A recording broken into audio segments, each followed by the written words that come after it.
Bienvenidos a esta segunda parte de Tertulia con la Historia. Les recuerdo que estamos con Juan Benito Lercari, que es un profesor de Historia, y a mi derecha tenemos a José Luis Díaz Vélez, que es ingeniero, y ambos son investigadores en numismática y botonística. Bienvenidos a esta segunda parte.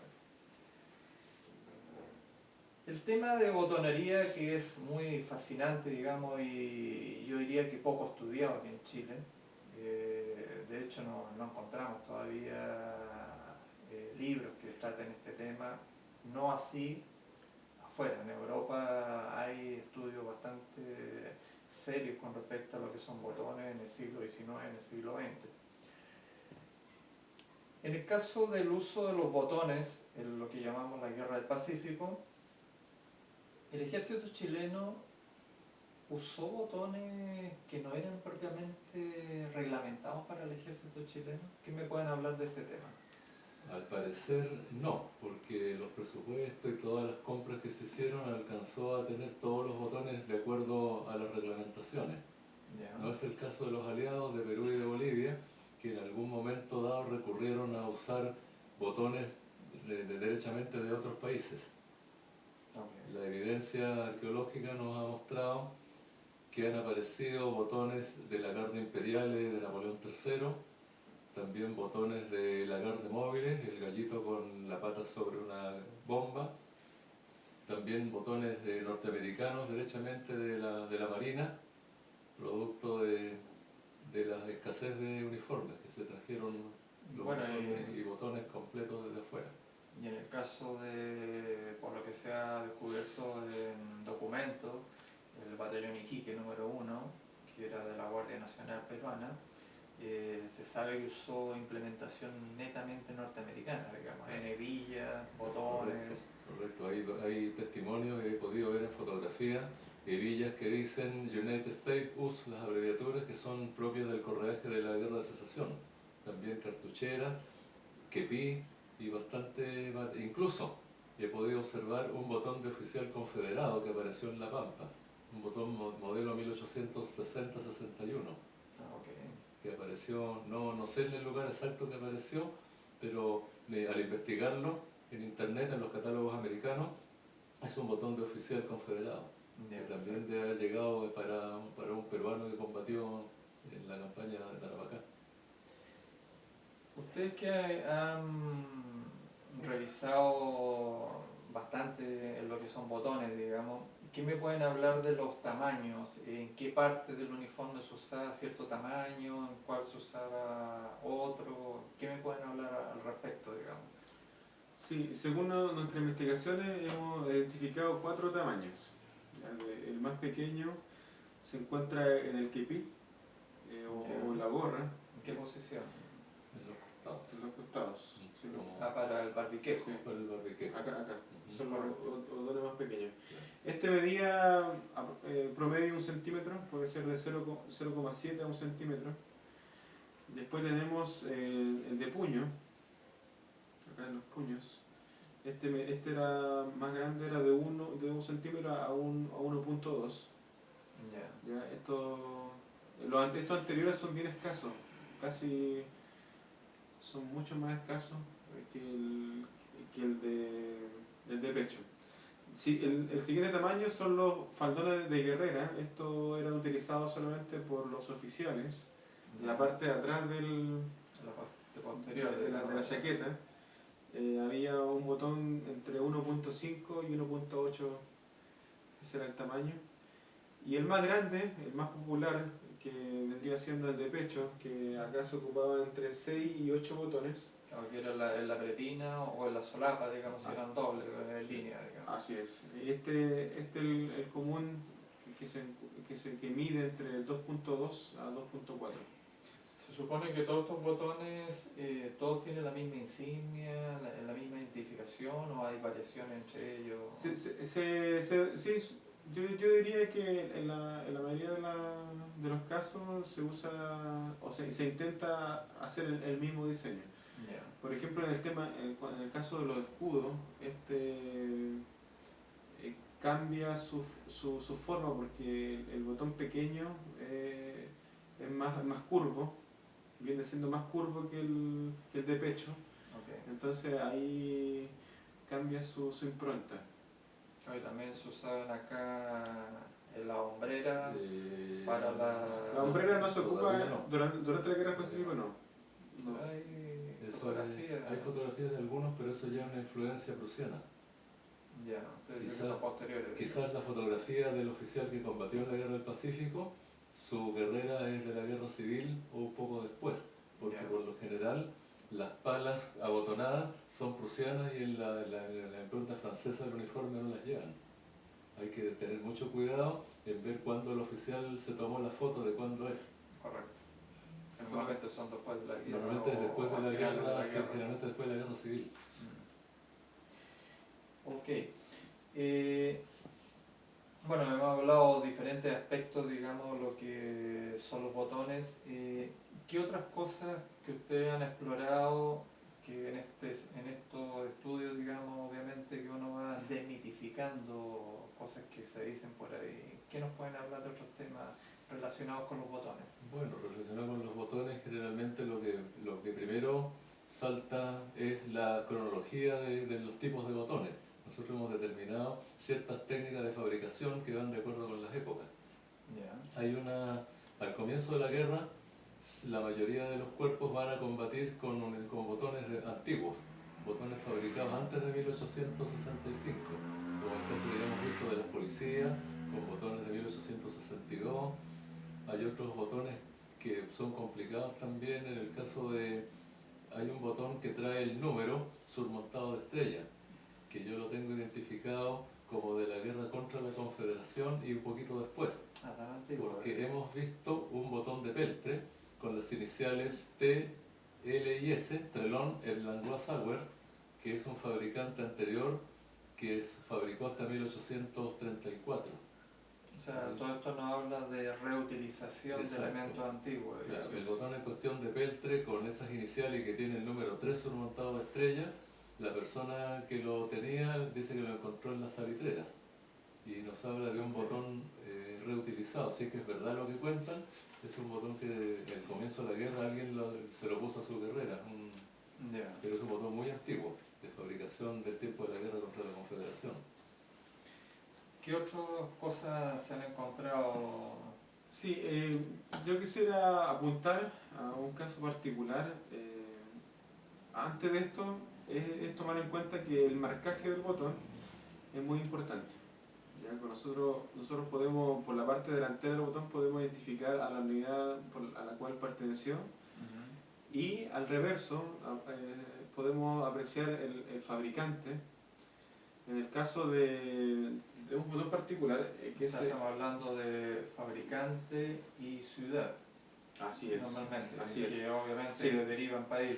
En algunos casos, la fábrica, tenemos el caso de TWW, ¿ya?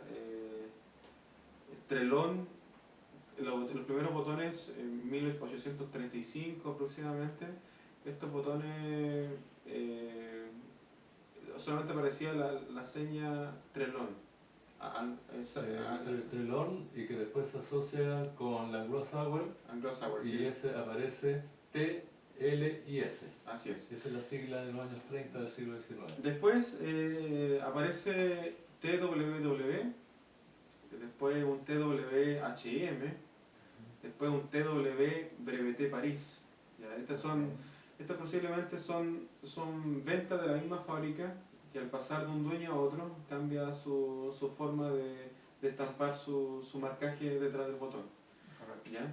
Entonces tenemos un caso particular. Hay algunos autores chilenos que hablan de la guerra del Pacífico, que han atribuido al botón guardias de cárcel que perteneció al batallón Bulnes, el batallón policial. O sea, ese botón lo asocian con el Bulnes número 1 que estamos hablando. Exactamente, sí. Entonces, el estudio de los botones, nosotros tenemos que identificar el tipo de unidad, el marcaje, y también en este caso identificamos el tipo de metal. ¿Ya?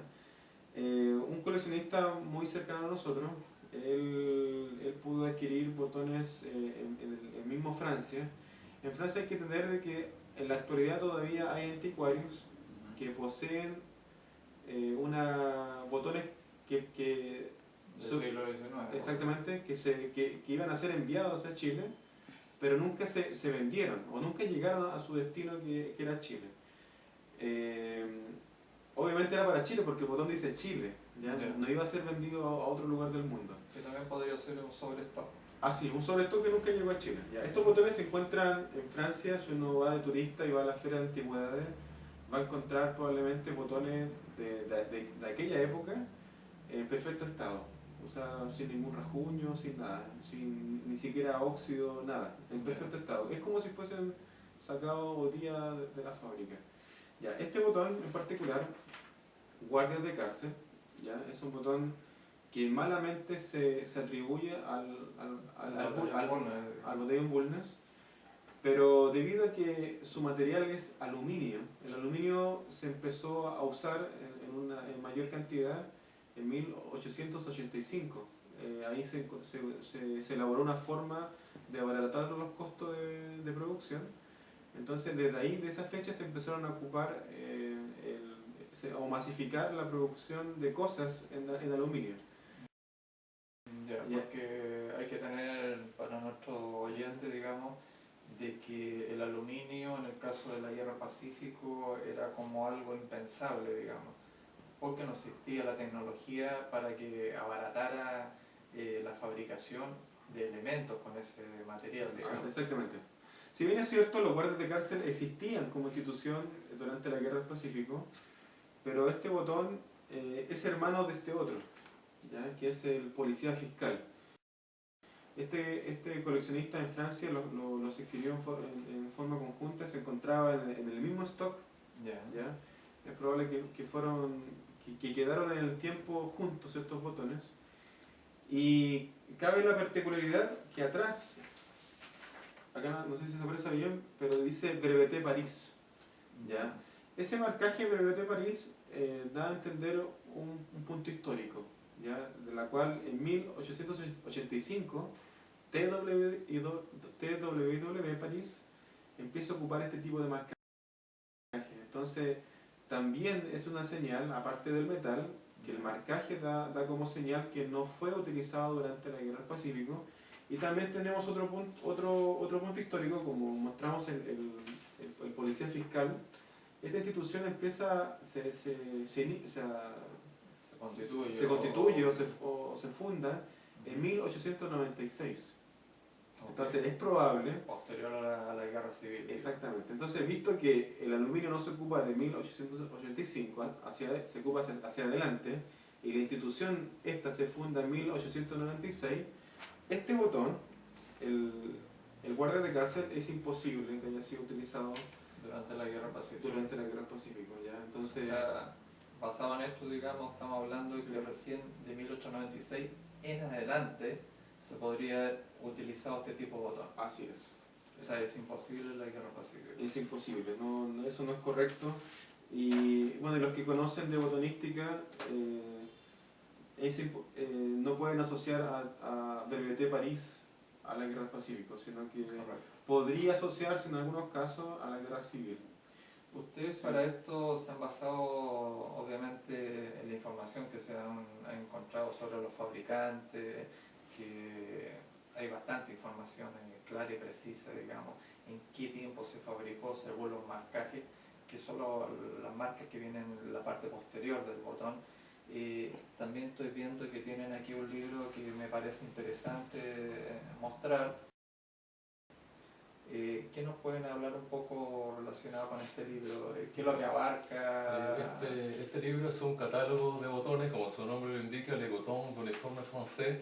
Es hecho al comienzo del siglo XX por Louis Falloux y reeditado posteriormente, y ahí cubre toda la historia de los botones franceses desde la Primera República de 1792 hasta poquito antes del estallido de la Primera Guerra Mundial, por ahí por 1905, 1906. Ahí tenemos el cuadro de todos los botones de todas las armas del ejército de Francia. Que en este caso, digamos, sirve bastante para ver Las improntas, los diseños. claro, los diseños de la época, cuáles son elementos que podrían haber sido comprados para la guerra del Pacífico, por las marcas que tienen. Hay, no sé, me parece que vi algo de un GM por ahí, un botón. Sí.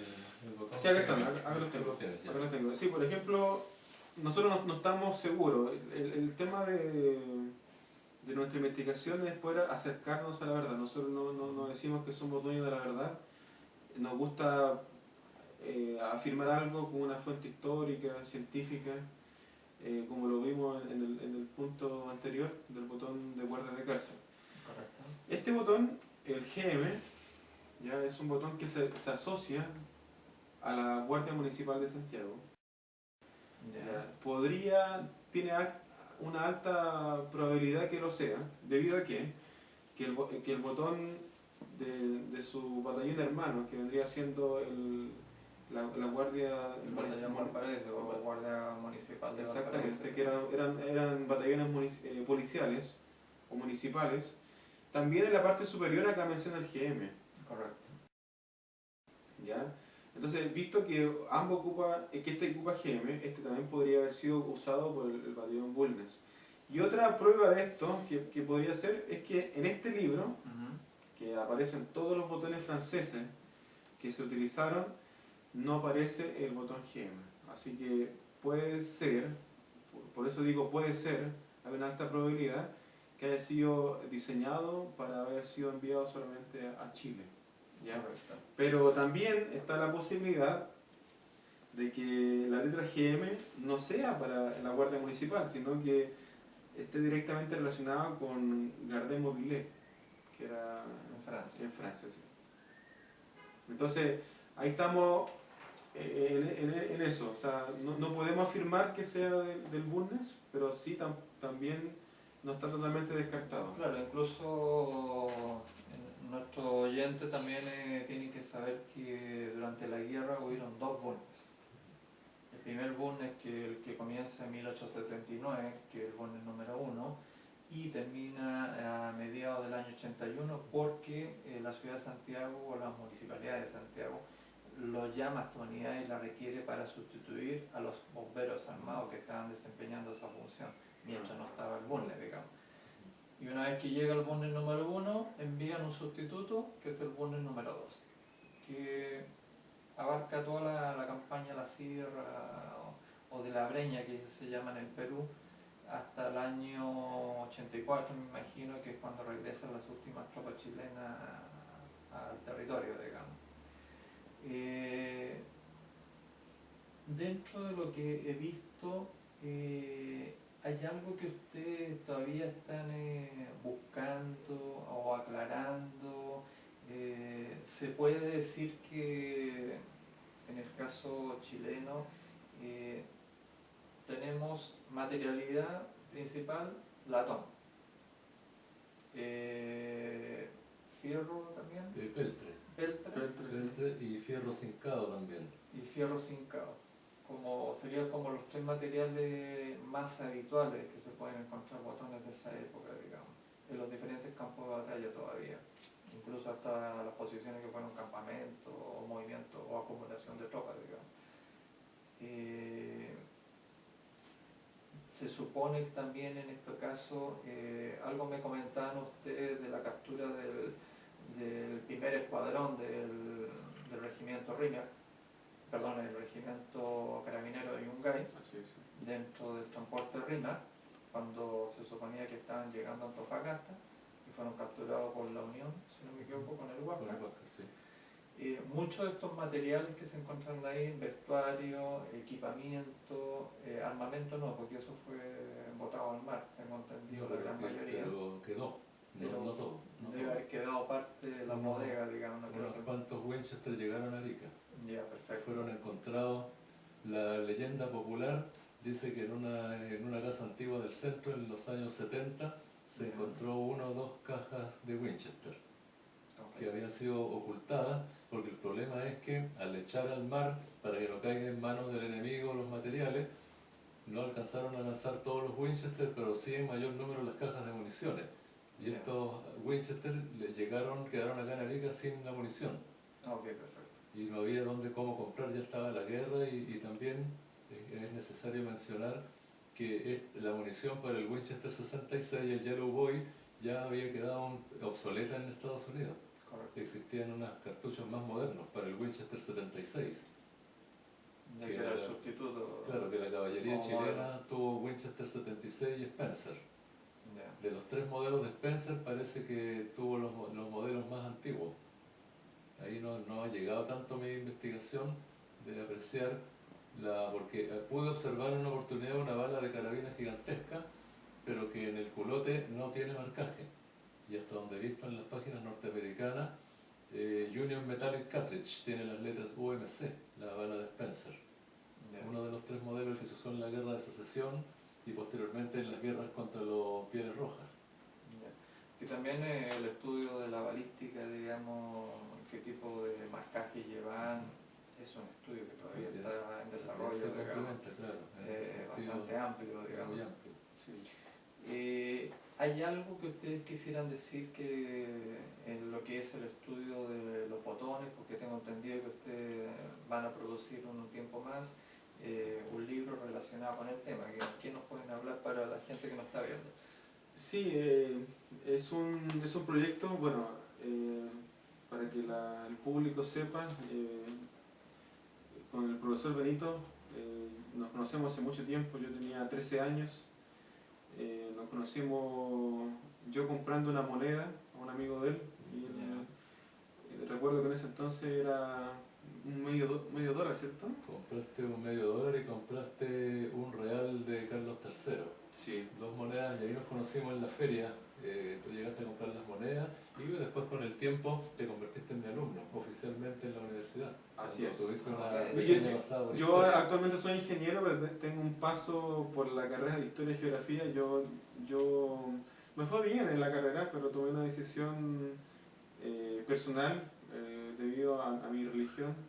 Serví como misionero durante 2 años, en la cual me tuve que dejar la carrera, y al volver mis intereses cambiaron de muchas formas. Se reenfocaron. Muchas cosas cambiaron en mi vida, así que tuve que escoger una carrera. Actualmente soy ingeniero, pero el amor por la historia nunca se acabó.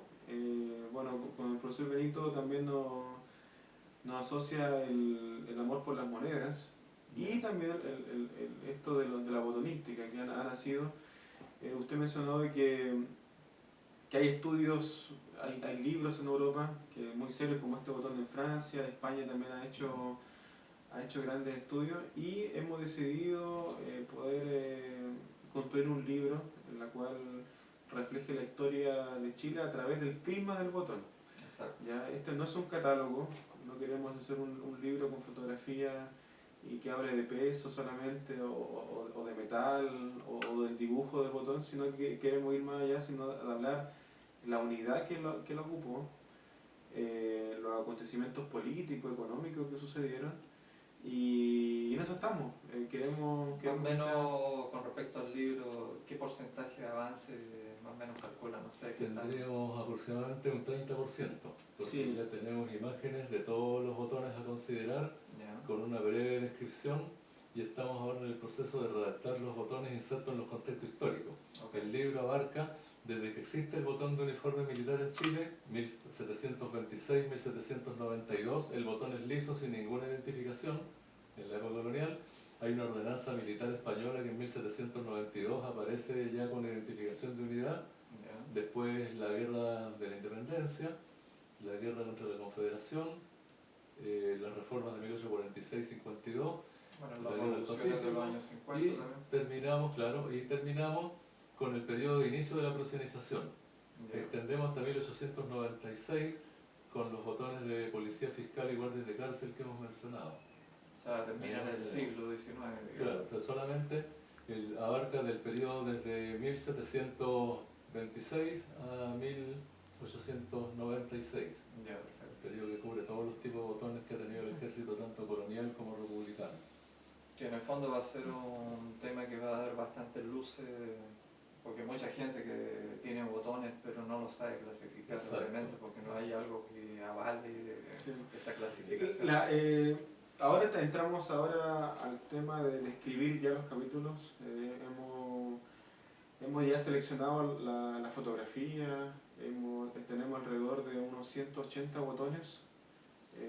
No vamos a diferenciarlo entre tamaños, sino que por su impronta. Ya. Entonces tenemos un gran material para poder hablar. Vamos a hablar desde la época de la independencia de Chile, pasando también por la Reconquista.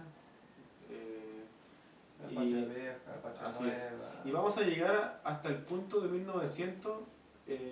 ¿Por qué? ¿Por qué vamos a llegar a ese punto? Porque queremos descartar los falsos mitos de botones que se asocian a la guerra del Pacífico, pero son realmente de la guerra civil o posterior a la guerra civil. Entonces, esa es la razón. En una primera instancia queríamos llegar solamente a la guerra del Pacífico, Ya. pero íbamos a dejar al lector con muchas dudas. Por esa razón decidimos hacerlo Ampliaron un poco el horizonte. hasta 1900. Sí. En ese sentido es muy interesante mencionar que nuestro catálogo nuestro libro va a incorporar el botón por anverso y reverso, Perfecto. porque las improntas se mantienen en el tiempo, pero son los reversos los que nos dan el periodo exacto cronológico. Exacto. Hay Ese catálogos, es un detalle que hay es catálogos importante. como el español, donde solamente aparecen los botones por la impronta del anverso. Ujú. Y ahí, claro, por ejemplo, dice la Real Guardia de Barreros, 1875 a 1931, pero hay periodos por los fabricantes.